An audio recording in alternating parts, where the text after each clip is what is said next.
All right, good morning, everybody. I'm Mike Albertson. I am the Deputy Director here at the Center for Global Security Research at Lawrence Livermore National Laboratory. Thank you, as always, for taking the time to join us, whether it's morning here in California or just turning afternoon in DC. Today, it's my sincere pleasure to welcome Mr. Samuel Bendett for his talk titled Update on the Use of Uncrewed and Autonomous Systems During the Ukraine War. His talk is based on a wide body of work that he's done on this topic since the war in Ukraine began, but also many years before that. Sam was also a panelist last week at a CGSR workshop we did titled Techno-Optimism, Geopolitics, and Artificial Intelligence, where he talked a lot about the intersection of AI and Russian military capabilities. So you can look forward to that workshop summary being up on the CGSR website in the near future under our workshops tab. So on the topic today, just to tee up his presentation, since the beginning of the Russian invasion of Ukraine, the systems that Sam is going to talk about have played a really prominent role. They've been ubiquitous on social media footage of the conflict. The social media coverage of this war is very different than, the Russian invasion of Ukraine in 2014, the Russian invasion of Georgia in 2008, where you have all of this footage from these systems, as it's happening, being posted the next day. So they've been all over social media. They've been responsible for a lot of the most sort of attention-grabbing in the news, maritime and air attacks that have taken place over the last couple of years. They've also brought in a lot of interesting geopolitical and sort of export control issues where you've seen systems developed and produced by countries like Turkey and Iran now all of a sudden being very high demand. So a lot of militaries are studying the use of these systems. A lot of countries are studying like how both Russia and Ukraine have deployed and utilized these things in conflict. So there's a lot to discuss on this topic. I think there's a lot of applicability to a lot of things taking place at the National Lab here and other national labs. So we're very fortunate to have Sam with us today to share his thoughts on the subject and sort of the field in general. So let me say a little bit about the speaker. He is an advisor with CNA's Strategy, Policy, Plans, and Program Division, where he's a member of the Russian Military Analysis Team. He's also an adjunct senior fellow at the Center for New American Security. He's a senior associate non-resident with CSIS's Europe, Russia, and Eurasia program. His work involves research on Russian military technology developments, uncrewed robotic and autonomous military systems and artificial intelligence. He's an honorary mad scientist with the U.S. Army Training and Doctrine Command's Mad Scientist Initiative, and a Russian military autonomy and artificial intelligence subject matter expert for the U.S. Department of Defense Defense Systems Information Analysis Center. Prior to this, he's worked at the Department of Defense's National Defense University, where he worked on a lot of these similar issues and government response to crisis situations.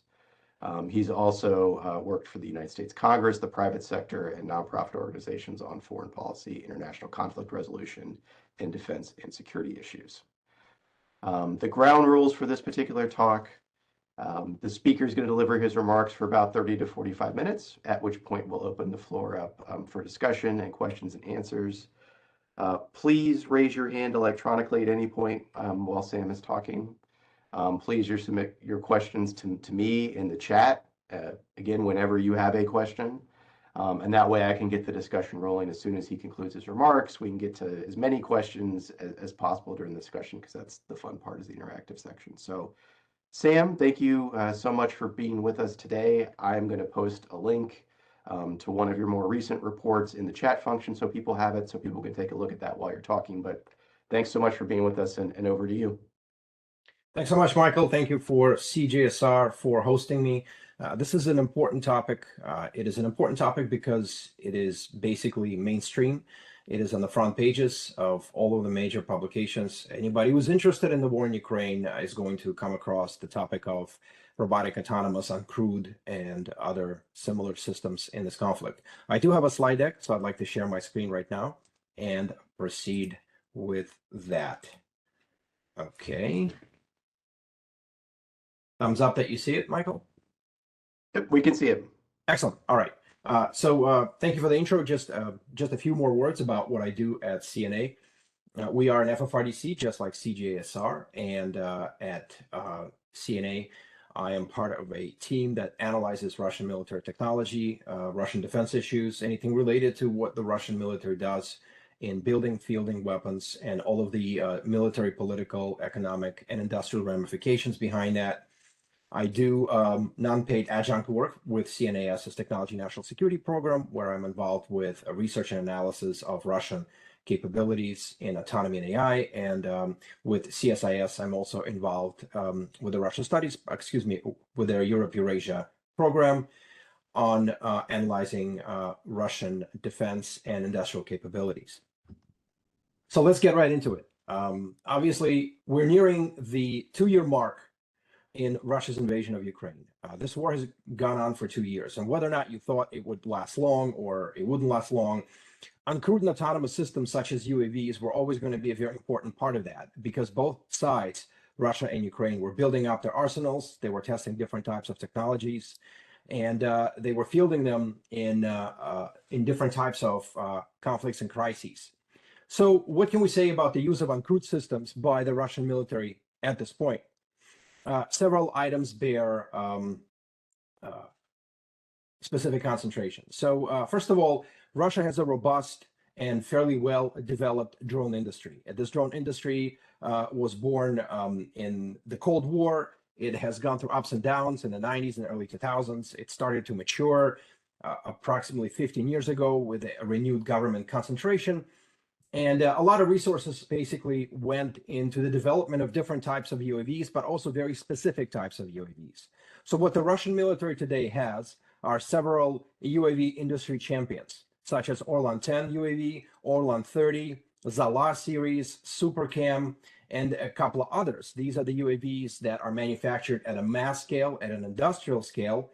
A lot of them contain commercial components, as has been articulated and evidenced multiple times. But it is actually a benefit for the Russian military because it doesn't have to rely on very expensive proprietary systems. It could simply borrow certain commercial technologies and integrate them into their ever-growing lineup of UAVs. Intelligence, surveillance, and reconnaissance, or ISR, is a very, very important element in Russia's use of UAVs, because UAVs are basically the Overwatch. They provide information about the battlefield, about the targets. They correct the fires. They're basically the ever-present eye in the sky in ever-growing and increasing numbers. Russian military started fielding large numbers of FPV, or first-person view kamikaze drones, starting in the spring of last year, has quickly ramped up. The production numbers in probably many tens of thousands, and some even estimate in the hundreds of thousands.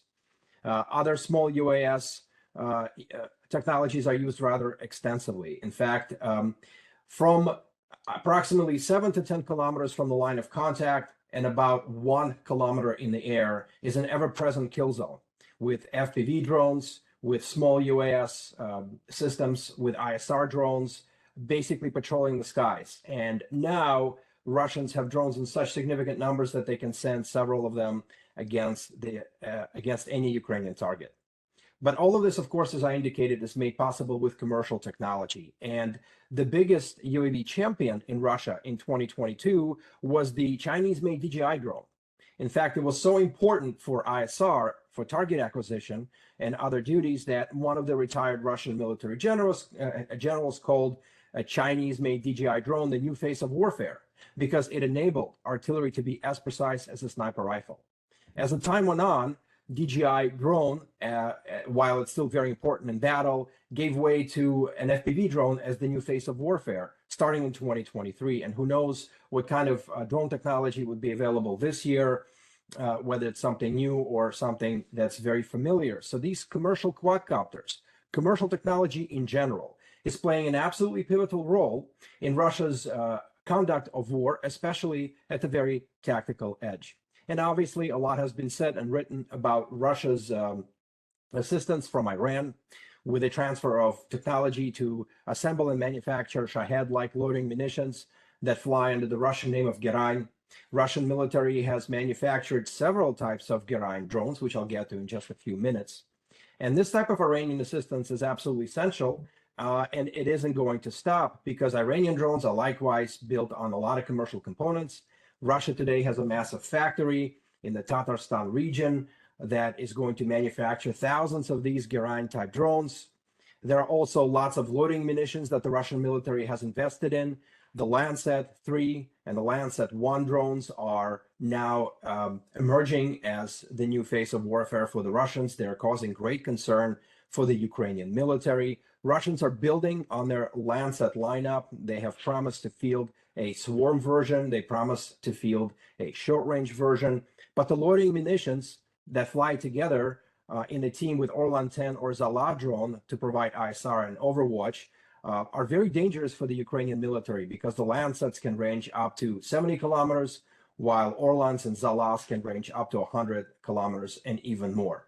There are also a lot of experimentations taking place and rumors and claims of artificial intelligence use in these UAVs, both Lancets and uncrewed drones, which are manufactured by the defense industry, but also now increasingly coming from the volunteer communities, which are testing target acquisition, terrain mapping, and other similar AI technologies for FPV drones. So there's a lot of research and development taking place. There's a lot of experimentation, and the Russian military is taking advantage of its relationships with Iran, with China, as well as, surprisingly enough, not staying in the way of its vast volunteer community, which again, I'll get to in a few minutes, that builds and acquires a lot of the drones that the Russian military uses. All of this adds up to a very significant challenge for the Ukrainian military, and we will discuss what all of that means for both the Russians and the Ukrainians towards the end of the presentation.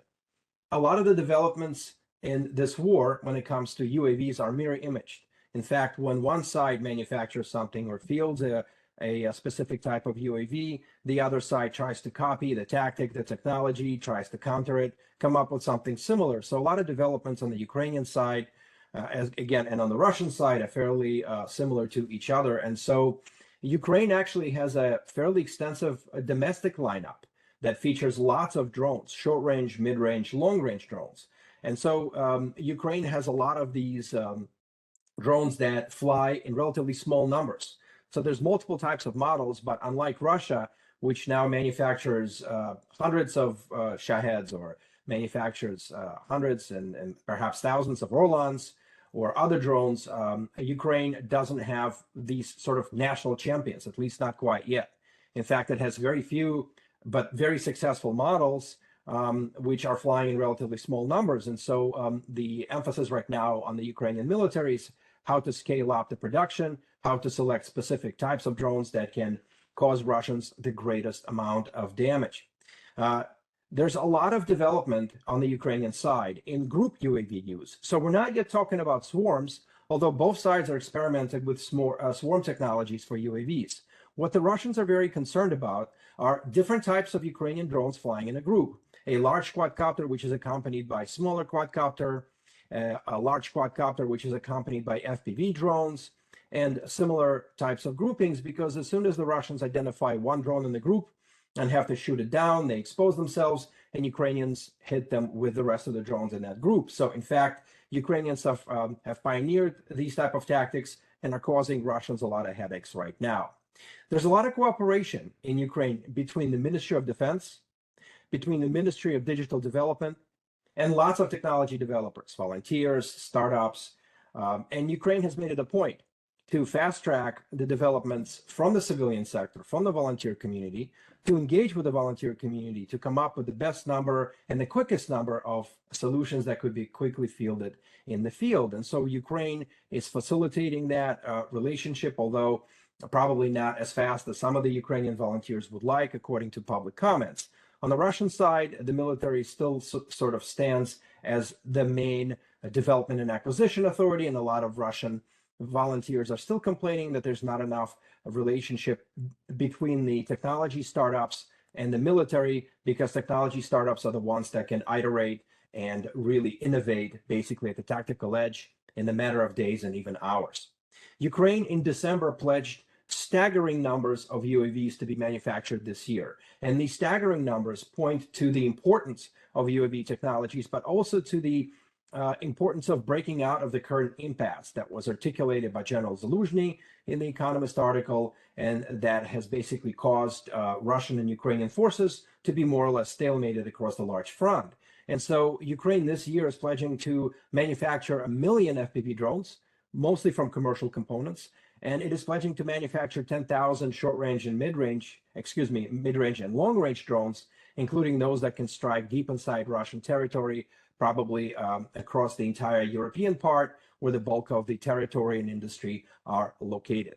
But just like Russia, Ukraine also depends on a lot of commercial technologies. FPV drones that have become so ubiquitous and so useful in this war are made only with commercial components. And so far, 99% of those components are coming from China. And while Russia doesn't have any complaints about getting these parts from China in large numbers, Ukrainians are starting to get worried that some of the components become unavailable. Some of these components are now higher in prices, and they're trying to diversify their supply chain away from China more towards something made domestically or perhaps in Europe. But it is going to be a very tall order because, again, the FPV drone is a strictly commercial technology made with commercial components, and China has a monopoly on those components right now globally. United States, Turkey, and the Western countries are also supplying Ukrainian forces with different types of drones. And of course, a lot has been written about that, from the Turkish Bayraktar drone to the American Switchblade and Phoenix Ghost to different types of European models. But again, those do come probably in much smaller numbers than the Ukrainians themselves would like. And so the real question going forward is how many of these technologies can be introduced into Ukraine to be truly impactful. Perhaps this is why Ukrainian defense industry and the government are gearing up to manufacture so many drones domestically so that they will be less dependent on the international supply chains. And Ukraine, just like Russia, is also experimenting with artificial intelligence for data collection, data analysis, for ISR. In fact, Ukraine has been fielding different types of UAVs. One of them hit the social media today, the Saker Scout, that apparently has artificial intelligence for target recognition. So Ukraine actually led in many of the developments that Russia now has parity with Kiev, such as FPV drones, such as DJI drones, such as group use, as well as artificial intelligence. And so both sides are watching what the other side is doing. And the real characteristic of this war is the ability to innovate on the fly, no pun intended. No longer can Russia or Ukraine depend on development and acquisition cycles that can last years. They don't have years, they don't have months, they don't have weeks.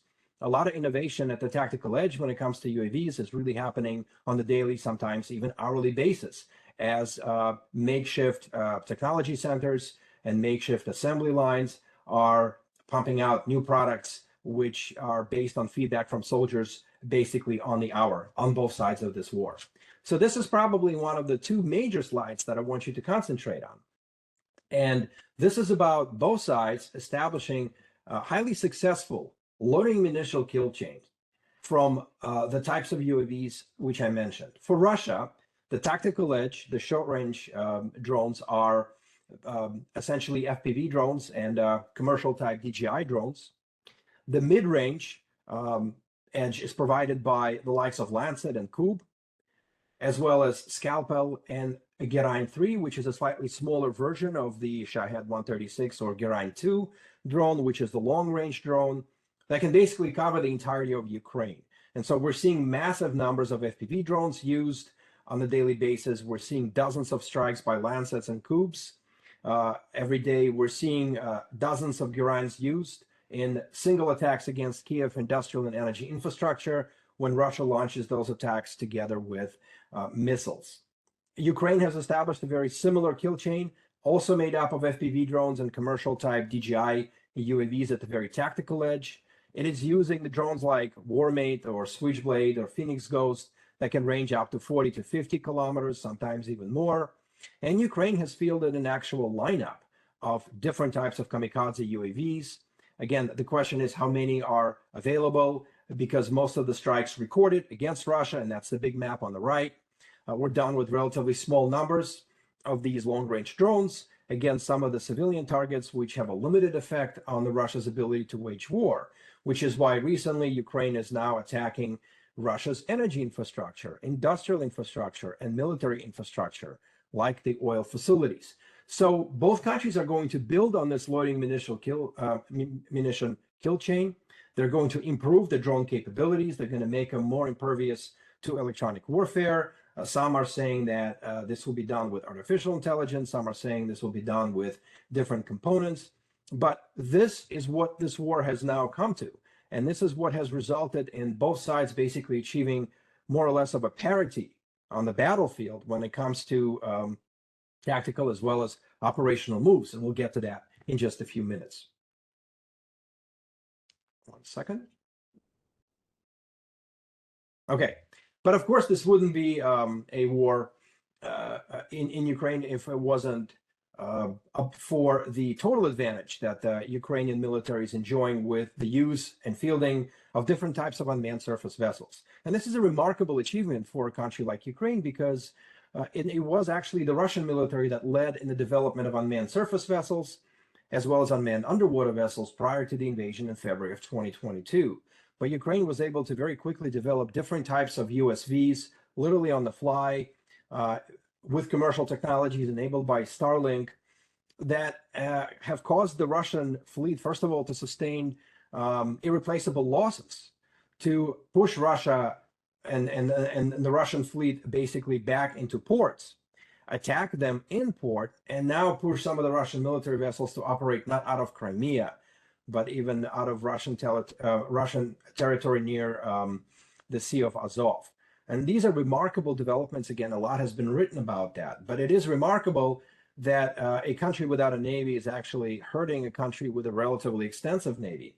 And a lot of these USVs are now undergoing changes, and we're seeing essentially multiple generations of USVs that have appeared on the battlefield in as little as a year and a half. And Ukraine will continue to develop and continue to iterate about that, on that, excuse me. Russian military, for its own sake, basically pledged that they too are working on USVs. They're also working on a bunch of unmanned underwater vessels. They're trying to come up with countermeasures to identify Ukrainian USVs and destroy them. But whenever an expensive boat like that attacks a Russian naval vessel, the onus to defend is on the defender. And so even if Ukrainian USV attack sometimes is not successful, it is still putting a lot of stress on the Russian naval fleet. It is causing a lot of people to scramble and to try and use ammunition and other technologies to destroy the USVs. Russian Navy has been forced to establish ship-based and shore-based defenses against, as well as sea-based defenses against these USVs. So Ukraine remarkably leads in the naval unmanned engagement against Russia. And it is unlikely that Russia will be able to catch up or even become effective because Ukraine really doesn't have a big navy to attack or to strike. Another very important element in this war has been the redesign and the rebirth of unmanned ground vehicles, or UGVs. It's interesting that Russia led in the development of UGVs prior to the war. It conducted some very public experiments with combat UGVs in Syria and in other conflicts. Its defense industry was building and designing different types of mid-level as well as large combat UGVs, logistic UGVs, demining UGVs.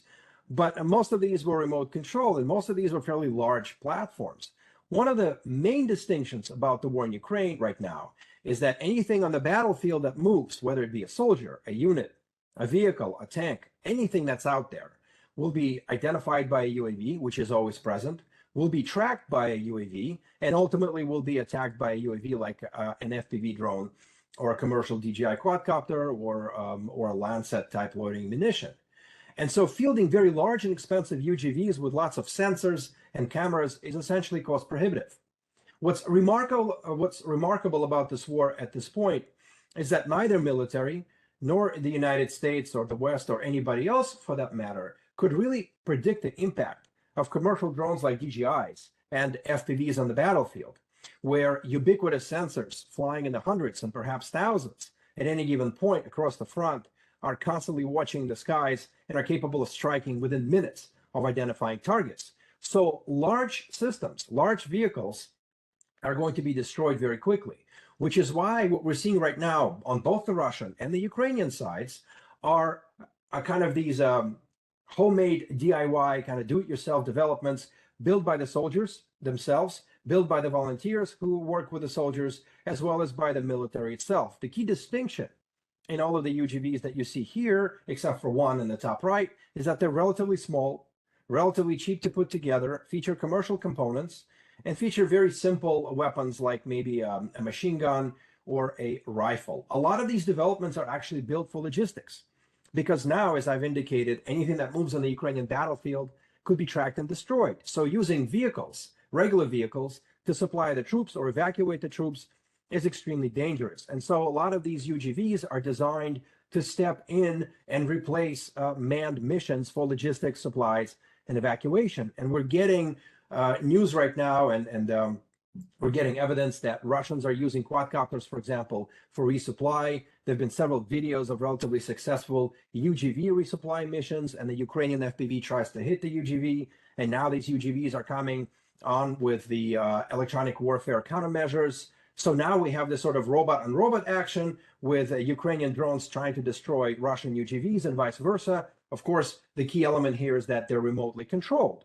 But just like UAVs, and just like some USVs or maritime drones, it is still possible, and both sides are contemplating enabling these drones also with limited automation, so they will be less dependent on operators and can perform on their own. So there's lots of interesting developments taking place on both sides. They exist in very small numbers still, but they point to where this war is going with respect to using ground-based robotics, uncrewed and autonomous systems. Now, the vehicle in the top right is relatively interesting because it is a marker UGV that was developed by the Russian MOD. It is supposedly in eastern Ukraine for testing and evaluation. It got there last year. There were claims that this vehicle can actually perform a lot of autonomous missions, but we haven't seen much from marker. We actually see a lot of the UGVs that you see here in front of you, which are relatively small, cheap, and can be built by the soldiers or volunteers themselves. This is the second most important slide in this presentation, and I alluded to that earlier. The impact of volunteer organizations in this war has been absolutely unprecedented and absolutely remarkable. And both militaries, both Ukrainian and Russian militaries, are legacy Soviet militaries. So years ago, and for Russia, that's still the case, it's a relatively vertical system, meaning a lot of innovation, a lot of development, a lot of commands are basically top down. So they're coming from the top down to the soldiers, and it's very difficult to counter that flow. But in this war, it was the volunteers, it was the ground-based efforts by different types of organizations located at the front, located behind the front in both countries, which have stepped forward and started to deliver not just the supplies to the Ukrainian or Russian soldiers, but they actually started purchasing a lot of commercial drones, commercial components, commercial technologies like counter-UAS and electronic warfare rifles. They're the ones which are assembling FPV drones in the many, many tens of thousands. They're the ones who purchase components. They're also the ones that train drone operators and drone pilots. They're the ones who provide a lot of training and support. And in many ways, that's still the case for Ukraine, and it's still the case for Russia. And probably one of the biggest complaints for both sets of volunteers in both countries is for the Ministry of Defense and for the defense industrial sector to be more involved, so some of these developments can be manufactured at scale in large numbers. A lot of these volunteer efforts are actually experimenting with advanced technologies like artificial intelligence, like machine vision, and similar tech. And there's a lot of experiments taking place already. I'm public with this information on Twitter, and so I actually maintain a very large thread, and that's the link to that thread. And so I started that thread in, I believe in May of 2023. And it is remarkable to kind of go through the thread and see how the Russian volunteer communities have changed from very isolated efforts now to nationwide efforts that cooperate more closely with the MOD. When you scroll to the end of that thread, click show replies and continue scrolling and repeat several times. Now, how important are these volunteer efforts? Well, so important that some of them are actually on the official international sanctions list. And so VECHA organization, which buys a lot of equipment and supplies for the Russian military, which includes drones and UAVs, have been put on the US sanctions list. And another organization, Tsar's Wolves, a very kind of a catchy, flashy name, organization that was put together by Dmitry Rogozin, former head of the space agency, and now a Russian senator. His organization was sanctioned by the European Union because they too build different types of UAVs and autonomous systems and supply forces in Donetsk, in the Donetsk and Lugansk self-proclaimed republics with those technologies. So there is an impact from these volunteer organizations on how, for example, Russian military fights, and of course there's a massive impact from volunteer organizations on how the Ukrainian forces are conducting their operations using different types of UAVs and drones. All right, so what are the issues we have to consider, right? There's been a lot of discussion of the impact of commercial technologies on war. And of course, the war in Ukraine isn't the first war utilizing commercial technology. ISIS started using commercial drones back in 2011. Commercial drones were used in the Syrian civil war. Some of the commercial drones were even used in the war between Azerbaijan and Armenia in 2020. Commercial drone technologies were used with devastating effect in the war in Sudan, although probably to a lesser extent. Commercial drone technology was used with devastating effect by Hamas against Israel. And so the question is, how quickly can the militaries adapt to the rise of these commercial technologies, right? How can they enforce guardrails, or even should they enforce the guardrails on the acquisition of those unproven and commercial and vulnerable technologies by the soldiers and the volunteers? And so at least for both sides in the Ukraine war, it doesn't really matter that the commercial technologies are in fact very vulnerable to electronic warfare and other countermeasures, as long as those technologies exist in large numbers, are effective, and can actually achieve results. And so the impact of volunteer research and development efforts, the impact of the military research and development efforts are overlapping in some ways, are complementary in some ways, are competing in some ways. Another issue to consider, of course, is as Ukraine gears up to manufacture large numbers of UAVs for the war for this year, and Russia does the same. Are these numbers sustainable? Can they be actually achievable? Can all of these components come from China? And what does that mean when so much of the war in Ukraine actually depends on China proper when it comes to quadcopters, FPV drones, components, counter-UAS, and other rifles? If those technologies were not available, how different would this war be? Would it even last this long? And of course, another issue to consider is the impact of sanctions. It appears that 2 years into this war, Russia has learned how to circumnavigate and avoid some of the sanctions, or at least the worst effects of the sanctions. Excuse me. As long as the Russian government still maintains open contacts with many countries around the world, in Africa, Latin America, Middle East, South and Southeast Asia, and in the former Soviet space, it is actually capable of getting what it wants in whatever numbers that it wants. And so we have to reconsider the impact of some of the technological sanctions that were put in place earlier. And of course, all of that has a massive effect on the war right now.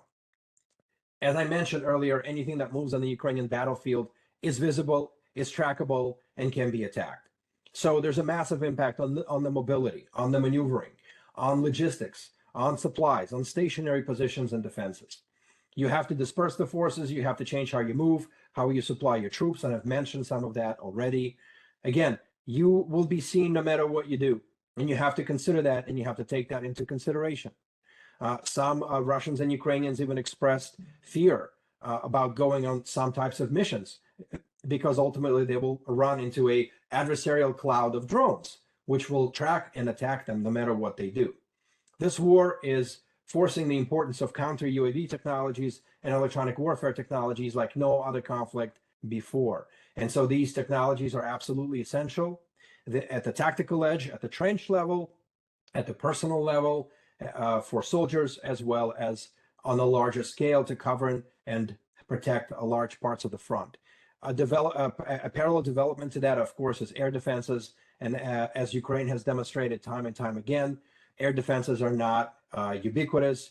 They're not an iron wall that can defend against attacking UAVs, which is why Ukrainians were able to penetrate Russian airspace and strike into the heart of the Kremlin before. And of course, Russia does similar attacks with its drones against Ukrainian targets as well. So counter UAV, electronic warfare technologies, air defenses go hand in hand with the developments in UAV and other types of robotic technologies. And of course, there's a lot to consider here in essentially developing the future force, right? how are you going to incorporate these technologies? Which technologies are you going to select? What will be different about your units, about your brigades, about your corps, about your platoons and companies as they engage in future wars? Are we going to see the repeat of UAV and robotics presence in different conflicts? Is this the shape of things to come? Or is this rather something unique? And this is something that's on the mind, not just in the United States military, but also US allies, and of course, for the Ukrainians and Russians themselves. As I've indicated, and as has been said by Michael, a lot of this body of work is public. I publish a lot of it on my Twitter feed, so feel free to follow me if you don't. I published a report with my colleague Jeff Edmonds in March of 2023, which is still rather current, on Russia's use of different types of uncrewed systems in Ukraine. And so even though the report is about a year old, it's still very much relevant to what we are discussing.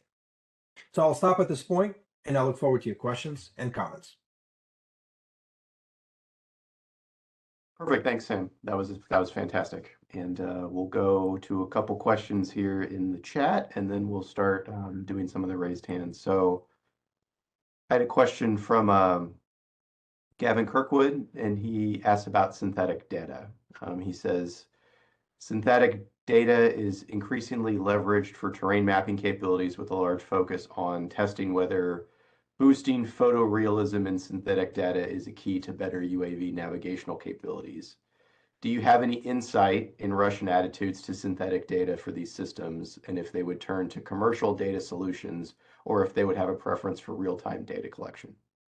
I think it's a great opening question, because just today I published an article with Dr. Jane Pinellas from Johns Hopkins Applied Physics Lab in the War in the Rocks on Russian experimentations with using AI, or at least claiming to use AI in some of their FPV drones. And so it's an important topic, because Ukrainians are also working on that as well. And the questions remain, how realistic is this technology, and what exactly does it represent? Is it simple target capture? Is it actual machine vision? So of course, data from the battlefield is ingested in absolutely huge quantities. Anything from a UAV that is recorded, anything from a soldier that's recorded. I mean, we're probably talking terabytes of data on a daily basis. And all you have to do is just go on Telegram or Twitter just to see how many videos are posted by both belligerents. And each of those videos can be studied for future use. And of course, UAV-borne data is also studied as well. We know that prior to the war, Russian military claimed a lot of developments with AI-enabled warfare, with AI-enabled swarms. And there are several institutions within the MOD which are actually tasked with the development of these systems. We haven't heard about that since the war started, but some of these achievements can actually come from the volunteers, and they're going to turn to commercial technology. And so this is definitely something that we have to watch, because we may actually have AI-enabled UAVs fielded not just by the MOD, but by, for example, on the Russian side, by volunteer organizations. There are also claims that Lancet loading munition uses a target capture technology and some form of limited AI as well. It's difficult to prove that, but Ukrainians are concerned, and the Ukrainians are concerned what a large number of AI-enabled FPVs will do to the war, and what a large number of Russian AI-enabled drones will do to them long term. So it's an important issue to watch, but yes, a lot of this will actually depend on commercial technologies in the short to medium term.